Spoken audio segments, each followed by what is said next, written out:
Welcome to Building a Youth-Friendly Oxfordshire, addressing young people's inequality to Oxfordshire's public space. A session that's hosted by Active Oxfordshire and Oxfordshire Livable Streets. And today it's been designed in collaboration with Oxfordshire County Council Public Health Team and Women in Sport. This session is part of a series of sessions that you can find on the Oxfordshire Livable Streets YouTube account. But this session itself is part of a one of two.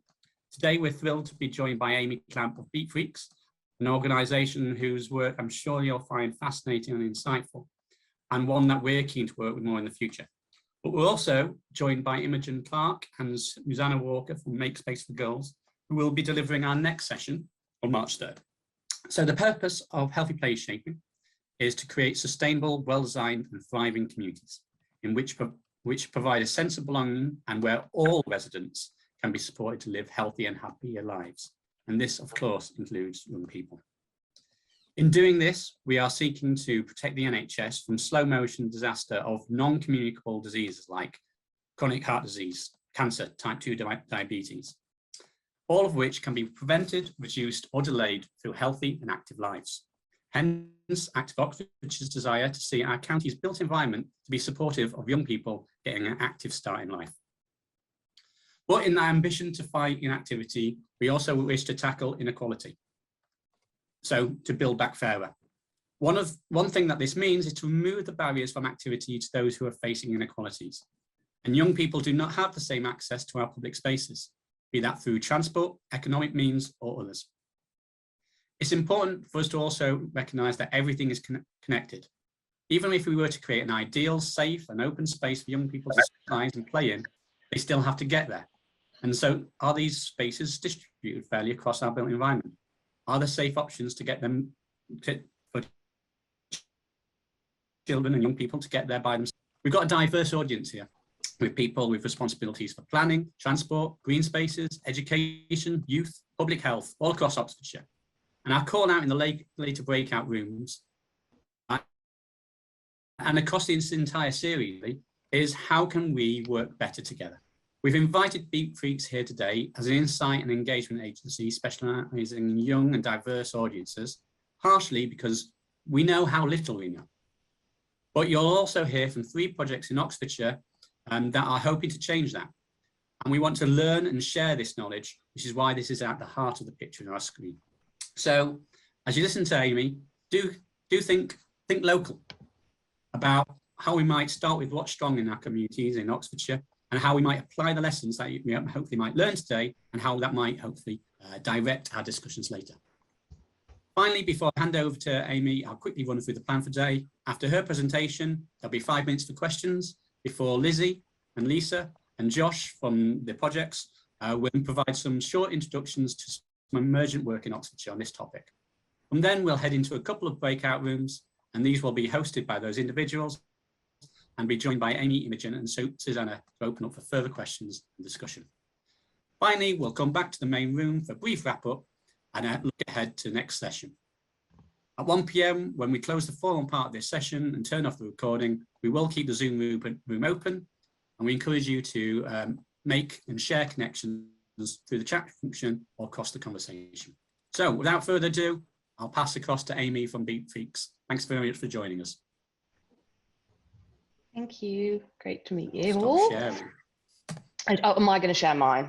Yeah, that's fine. If that's the case. Does that stop sharing or not? No, I can still see yours. I think. I'm having a problem with my function. Sorry. There we go. That should do it. Lovely. Okay.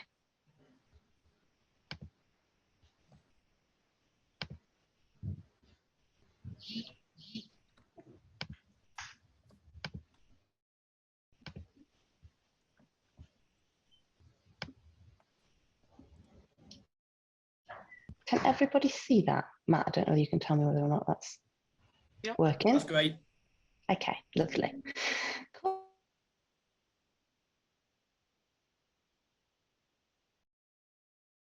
Cool. So thank you so much, which hopefully will kind of share, I guess, our approach and hopefully will be sort of really useful and meaningful in the youth engagement work that you're doing, and maybe there'll be opportunities for us to work together on stuff in the future. So to start, I'm going to hopefully share a video with you because this tells our story much better than I ever could.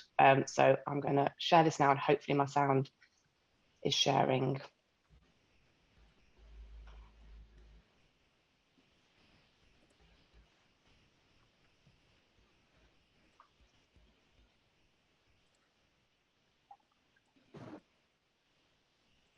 I think we're without sound, Amy. Do you not hear it? No. Mm. You might have to, did you click the share sound when you shared your screen? It didn't ask me. You have to. Harmy, I think you are here. Do you want to talk? You know how to talk. Yeah, Sorry. so if you just stop sharing, Amy. Yeah. And then as you go to reshare, you should be able to reshare the same screen, but on the bottom of that pop-up box, there's a little tick box which says share computer sound. So share screen and then yeah, share sound. And then Oh just yeah. the same window. And You'd think we'd got this by this point, wouldn't you? So far into this pandemic now. Right, let's try again. Hopefully this works this time. Is that working? Yeah. We are the customer in coffee shops, where founders hang out with poets, where creativity hugs business, where loyalty cards are stacked in back pockets like teenagers, stuffing condoms optimistically hoping to get lucky. She started with a question. 4 poems in her back pocket upstairs in an independent coffee shop in Birmingham's business district. She's unsure if people would come, what they would say, why they should even care. It is the 7th of February 2013. She's anxious but ambitious, some may say bold, and the doors, they open. Poetry Jam. Young people start to gather in these spaces, to speak their mind, a room to fill with love and words, a chance to speak out and be heard. People are asking, where are the young people in Birmingham? It turned out she's found the answer to a question which remains relevant to this day. We replaced the suits for poems, the briefcases for clicks and the coffee for microphones, a community that had been waiting for a signal. Artists and audiences turn up in the droves with poems and open minds. We found each other and never left. It's 2018. Poetry Jam belongs to you, to me, to us, and to everyone who hasn't found their way here yet. This is more than a stage, more than a microphone and overcrowded spaces. This is your sounding board, a place to find power and release, speaking out on issues that affect our lives, like politics, self-love, identity, mental health, and everything that I couldn't fit in. The list that continues to grow, like poets, growing into producers, artists, musicians, like BeatFreeks, growing as people, companies, advocates, like the people who make this space what it is, like Poetry Jam, where creative careers have started. Nervous first-time open mic performers from a few years ago are now headlining major stages. Relationships are formed. Collaborations, friendships, even lifelong commitments are born from conversations in the breaks of Poetry Jam. We love. The community has made itself heard by people in authority who usually struggle to guess what we think and feel. We are heard. A group of free thinkers, young and hungry for change. We are here. Poetry Jam gave rise to all these incredible things and more, and it's not going to go away until we as the community decide it's not needed anymore. We remain here. This is what it is. A place for all of us. A place for words, a place for honesty, beauty and growth. This is courage and safety, laughter and tears, loss and healing. Welcome to the family.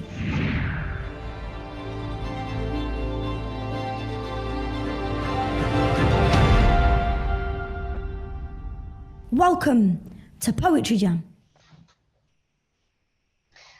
Cool. So I hope, yeah, it gives a bit of a sense of our story, but I think also quite a lot of key things to our approach, which I'll talk about more in terms of really meeting young people where they're at and creating spaces that are very owned by them.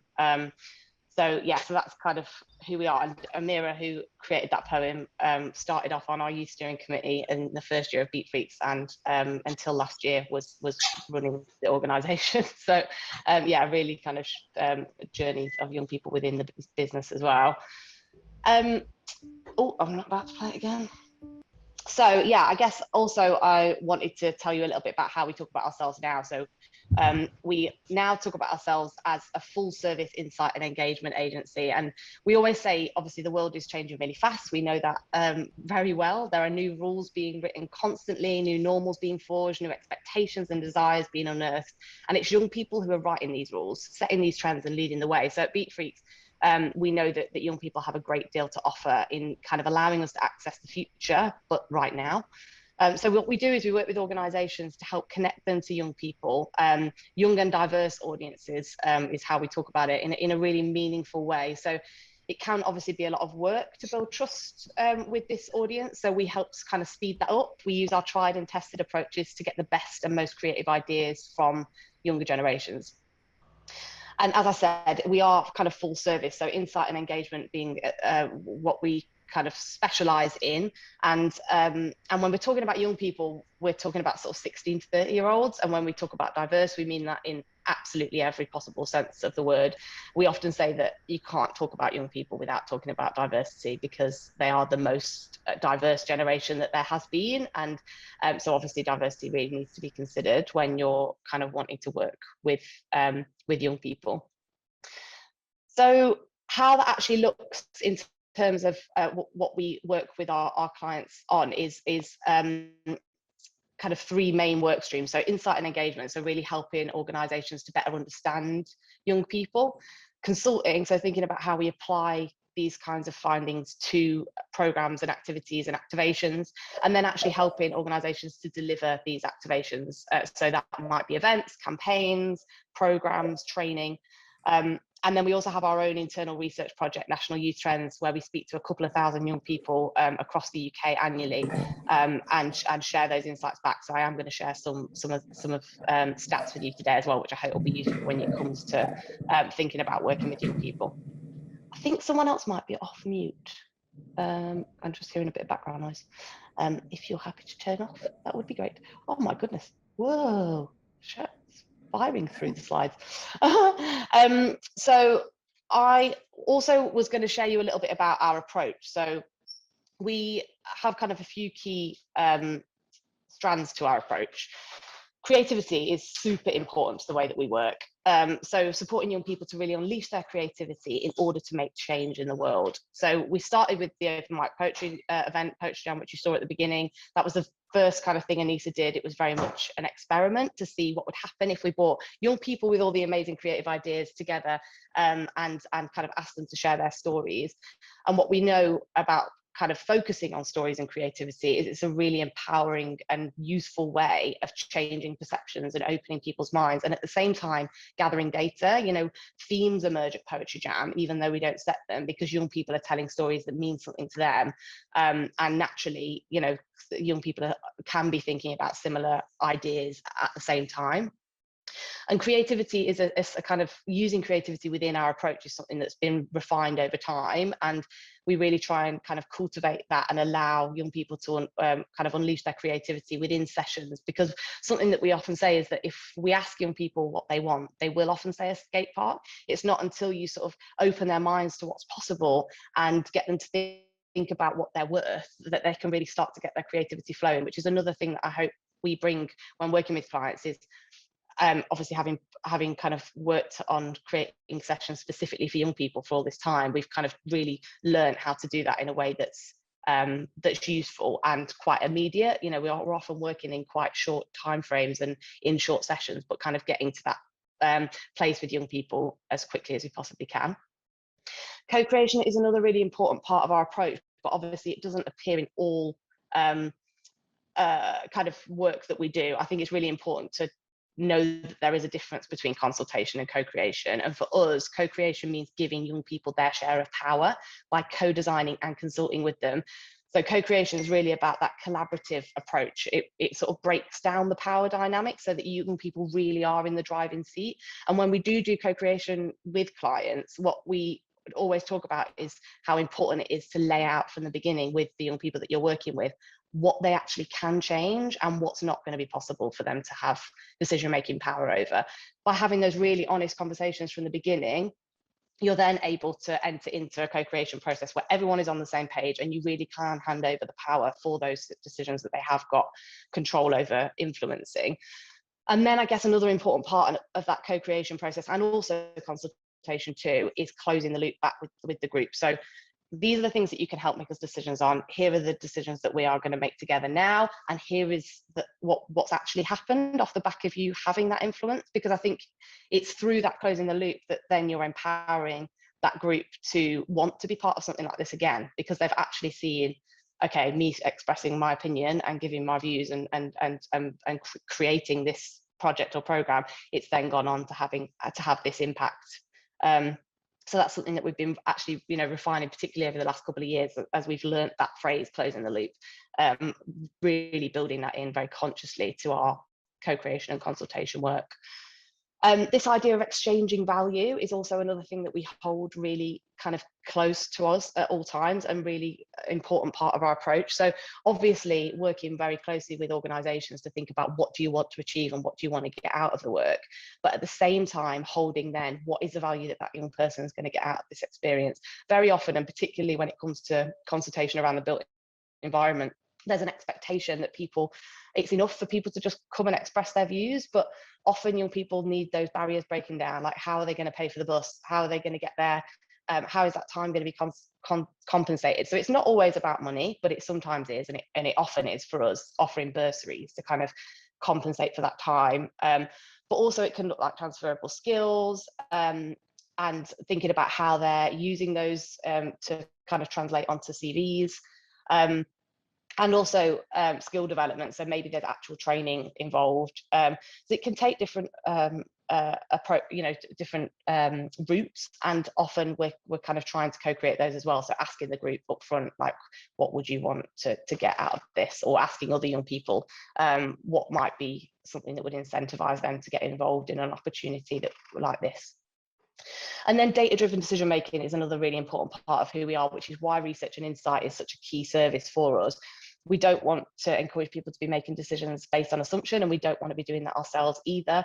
Yes, we work with young people every day, but they're not a homogenous group. They all have their own views and ideas, obviously. And so really thinking about, okay, what kinds of young people do we want to engage? What are the demographics? What are their location? How do we really understand them before we start to build programs and activities for them? So really thinking about that early on, if possible. So I thought I'd just touch on a few examples of the kinds of consultation work we've done with young people around the built environment, hoping that by sharing some of those, it might kind of give you some ideas of how this kind of stuff could be done. So earlier on in last year, actually now, we worked with UKRI to deliver a consultation session with young people who live in Birmingham. What they wanted to do was understand from Gen Z what the future of urban living could look like. So very specifically about urban living, and wanting to kind of look at a specific location, hence the fact that we did it in Birmingham. So we worked with a group of about 10 young people. They came together and had a really innovative kind of creative conversation about what the future of cities could look like. And we had an artist in the room as well who made a visual representation of what future cities could look like. We created a set of recommendations, and then UKRI using them to develop actually another round of this kind of work, but on a national scale, so working in lots of different urban locations across the UK. And then they'll be using those to kind of be the think tank that they are, and sort of sharing that information and using it to win funding bids. In 2020, we worked with Grosvenor, and I think this is the link that Matt shared before, the Youth Voice Opportunity Youth Engagement Toolkit, which is amazing. The actual toolkit itself was developed by other partners, but our role on it was to prove the need for it. So we spoke to 500 young people via a survey to find out how they'd been involved in redevelopment in the past, how they've been consulted with around local developments. What we found was that nearly all respondents, so 99%, said that they wanted to say something about what changes in their local community. They have stuff to say, but only 11% of those people had actually been asked before what they wanted from in their local community in terms of development.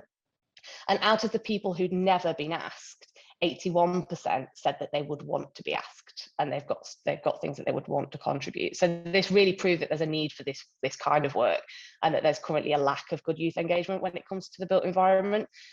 So that was a really interesting project. In 2019, we also worked with HS2, so they're going to be building the Curzon Street station in central Birmingham. And they obviously, knowing that we're the youngest city in Europe, young people are going to be the ones that are hopefully going to be travelling on the HS2 service. So they wanted to make sure that young people had a say over what that station would look like and be used for. So we had a whole day where they had a site tour and then came together and had a really creative session around what could be included in the Curzon Street station. And then they presented their ideas back to stakeholders and decision makers. So they had a really exciting opportunity as well to kind of be in front of key decision makers. And the final one to mention is that we're about to embark on some work with Lenthal, who are building a big redevelopment in Birmingham, and we're doing a long-term engagement panel. So we're working with a group of local young people over a 6-month period, where we'll be running regular sessions and consulting with them on various themes, which will create ideas that will feature within the master plan for the redevelopment. So that kind of more long-term engagement is the Lend-Lease one, which I think is an interesting example of a different way, because of course then those young people really get invested in the project, and they also kind of become ambassadors as well by having that long-term kind of engagement in the project. And then just before we finish, I feel like I've been talking a lot about us and what we do, but I'm hoping it is useful. I also thought I'd just give you a few nuggets of insights that we've had that might play into some of the work that you're doing. So as I said, we run our National Youth Trends project, where we speak to a couple of thousand young people across the UK annually. And we asked them in sort of early autumn what they thought the biggest social issue of 2020 was, and we gave them multiple choice answers. More young people said Black Lives Matter and the issues surrounding representation than the environment or even COVID. So 39% of young people said COVID was the biggest issue, 40.1% said Black Lives Matter and issues surrounding representation. And when we actually asked how they want to see organisations getting involved in social issues, the most popular answer that young people gave was making changes in their own organisation. So I think when it comes to representation, it's really important to consider that this is such a big important issue for young people, and it's certainly something to consider when it comes to actually running consultation sessions, so that they are kind of, you know, the people that are running these sessions are relatable and representative, and that your organisations are too, so that, you know, that young people feel like it's a place that they are represented. When considering how to engage young people online, we asked what their primary social media platform was. And obviously we all know TikTok, massive, but actually 67% of young people said that Instagram was their primary platform. So yeah, young people are on TikTok, absolutely.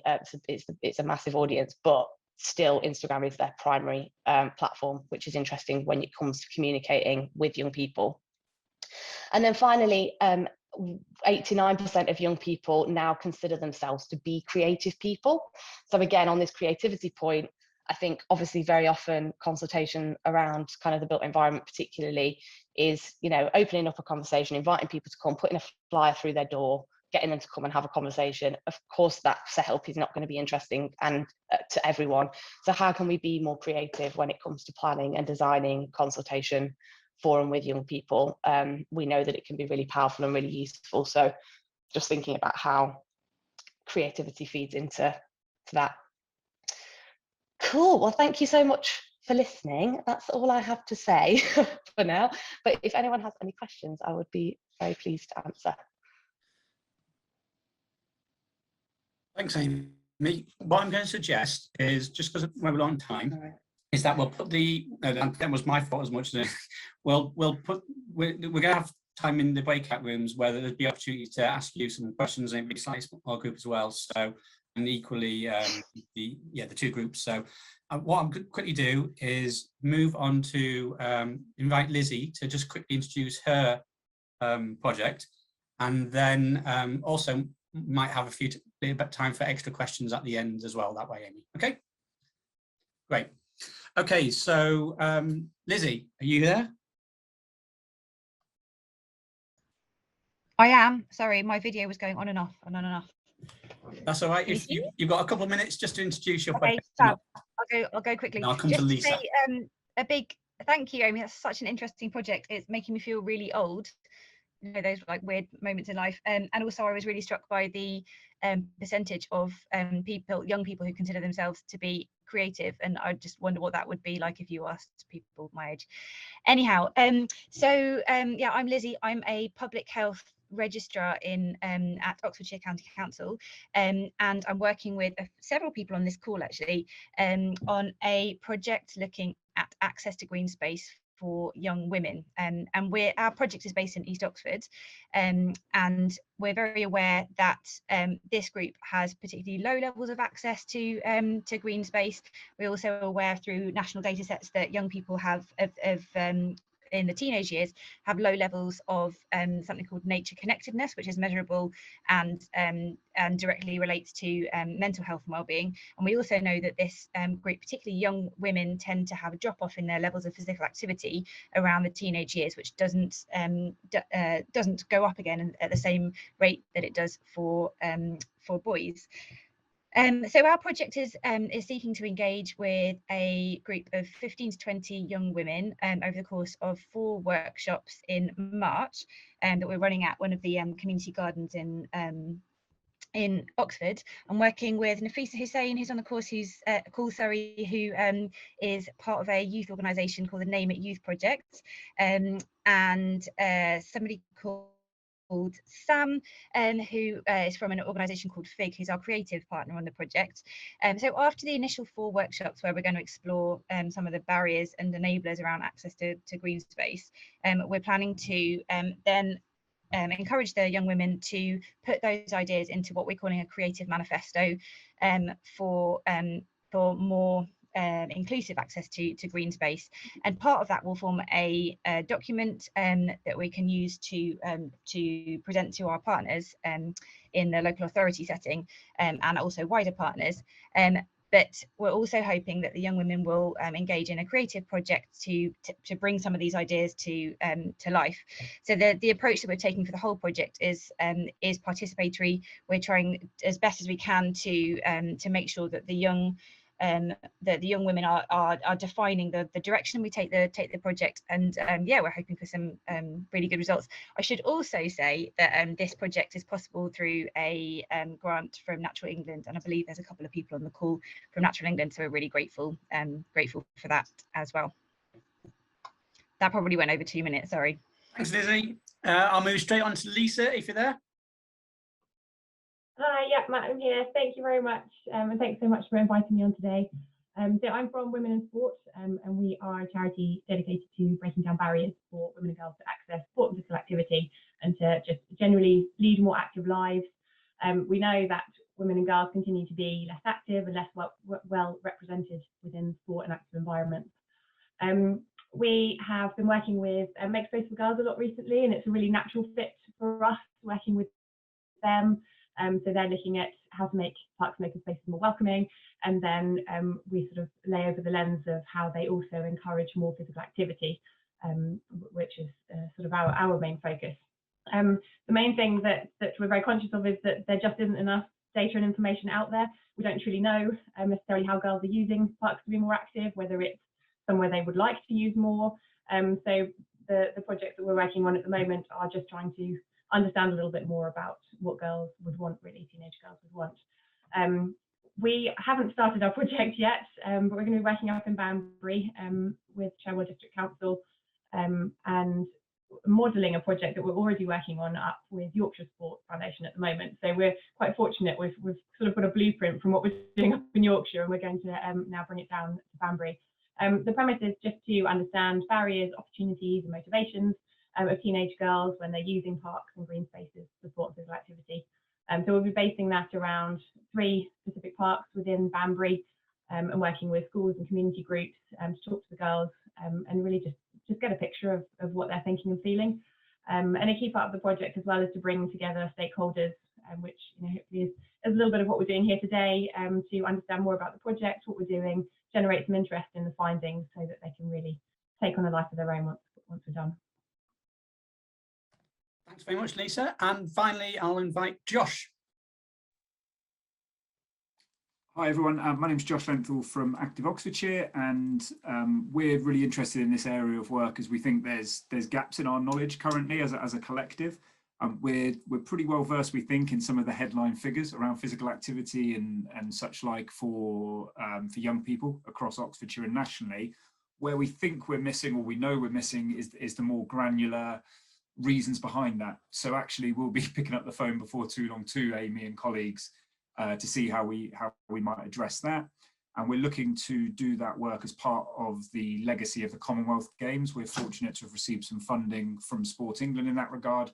And we think the great legacy of hosting the Commonwealth Games would be for us to have a much better understanding of what girls are looking for in physical activity, what they're not looking for, what their attitudes are and such like.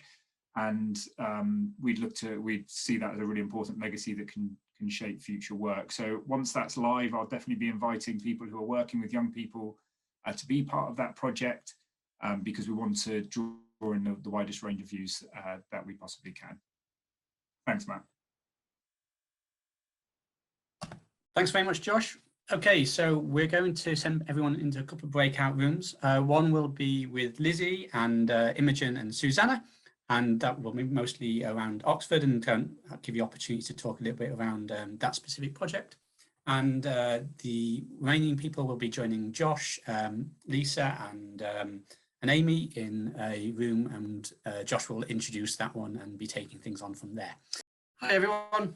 Okay, so I don't know how group 2 went, but certainly at the end of group 1 there was lots of people starting to ask to be in touch with each other and engage with each other. So please, I do encourage you to use the chat function which you can directly contact people or put it on, or share your contacts via that.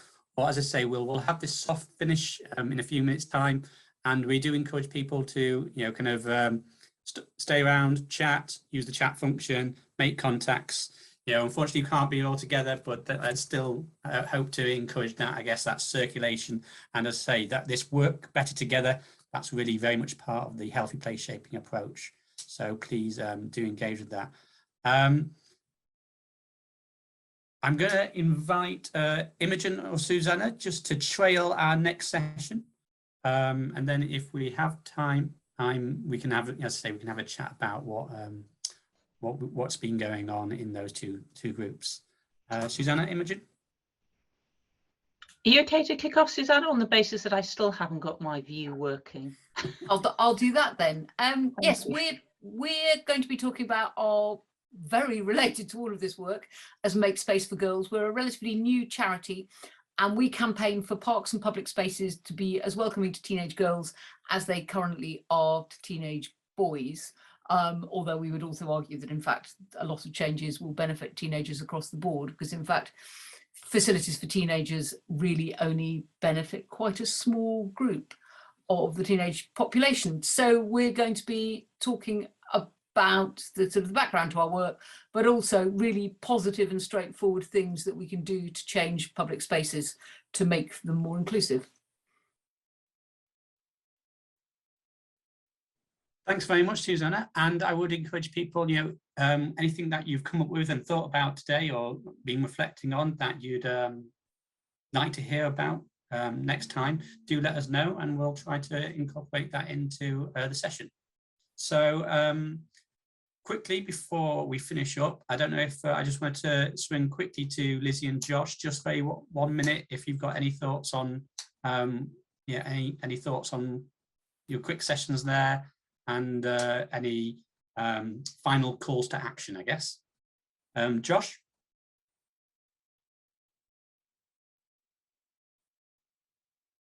Sorry, I've sprung this up on you. Josh, are you there?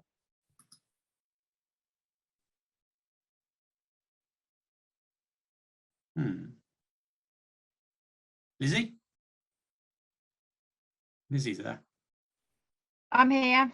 I'm just going to turn my video on. Yeah, I think a salient point that came out of our discussion was about how we continue to communicate when doing projects like this, and make sure that the findings of these projects are heard by between ourselves, different people working on this, but also out to other through other channels to make sure that the people who have the capacity to make decisions around green space can do so, but the information is available to everybody. And Susanna made that point much better than I did just then. But I think that's an important thing. Networking is really important, and ensuring that we make sure that our data is available in lots of different formats that are accessible to different audiences. Fantastic, thank you very much. Hami, were you in the other group, or you were in our group? Yeah. Yeah, I was in your group. Yeah. Okay. All right. Okay. Well, we'll have to wrap up from the other side. So thank you very much for everyone for coming today.